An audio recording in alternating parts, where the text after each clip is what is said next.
Hi everyone, I'd like to introduce our company product, the ratchet type wood bundle. This is the ratchet type wood bundle. As we can see, it has two hooks. When we use it, we need to hook the hooks onto the chin.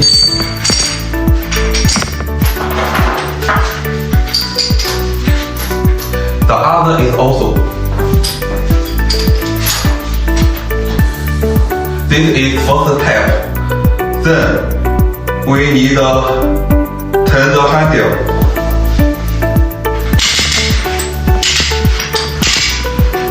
Just like this. Then the hook will tighten. And in this way, the chin is firmly fixed by the ratchet type wood bundle, which keeps the gourd in peace.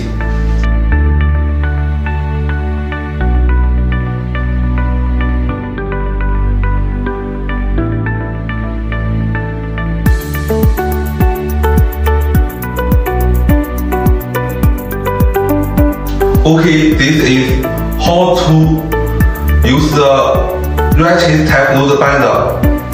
Thank you all for watching.